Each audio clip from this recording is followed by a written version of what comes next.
ছাত্রলীগের একটি কমিটিতে একসময় পদ থাকা নিয়ে ব্যাখ্যা দিয়েছেন ইসলামী ছাত্র শিবিরের ঢাকা বিশ্ববিদ্যালয় শাখার সেক্রেটারি জেনারেল এস.এম. ফরহাদ। তিনি দাবি করেছেন, ছাত্রলীগের কোনো কর্মসূচি ও কার্যক্রমের সঙ্গে তার কোনো সম্পৃক্ততা নেই। আজ সোমবার বিকেলে গণমাধ্যমে পাঠানো এক বিবৃতিতে এ কথাগুলো বলেন ফরহাদ।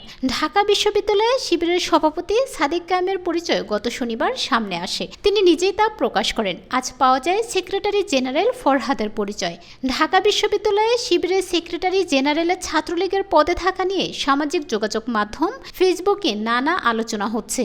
এমন পরিস্থিতিতে ফরহাদ আজ বিবৃতিতে বলেন, সমাজ কল্যাণ ও গবেষণা ইনস্টিটিউট শাখা ছাত্রলীগের কোনো কর্মসূচি ও কার্যক্রমের সঙ্গে আমার সম্পৃক্ততা নেই।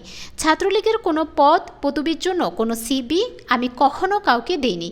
বিভাগ ইনস্টিটিউটের কমিটিতে কাকে রাখা হবে সেটা সংশ্লিষ্ট ছাত্র সংগঠনের সিদ্ধান্ত।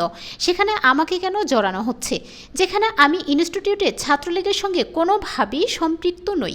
ফরহাদ আরও বলেন, বিষয়টিকে তারা ফ্যাসিবাদ বিরোধী আন্দোলনের চেতনা ধ্বংস করার ষড়যন্ত্র বলে মনে করেন।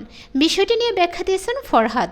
বিবৃতিতে তিনি বলেন, আমি হল ডিবেটিং ক্লাবের সভাপতি এবং সমাজ কল্যাণ ও গবেষণা ইনস্টিটিউট ডিবেটিং ক্লাবের সাধারণ সম্পাদক হিসেবে দায়িত্ব পালন করার সময় বিতর্কের বিভিন্ন আয়োজনে রাজনৈতিক ব্যক্তিদের উপস্থিতি থাকার ছবি সামাজিক যোগাযোগ মাধ্যমে দেখা যাচ্ছে, যার সবকটি ছিল ডিবেটিং ক্লাব সংশ্লিষ্ট আয়োজন, কোনো রাজনৈতিক আয়োজন নয়। ঢাকা বিশ্ববিদ্যালয় শাখা শিবিরের সভাপতি সাদিক কায়েমও বিষয়টি নিয়ে বক্তব্য দিয়েছেন।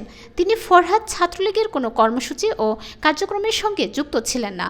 ছাত্রলীগের পদের জন্য কখনো কারো কাছে সিবি জমা দেননি।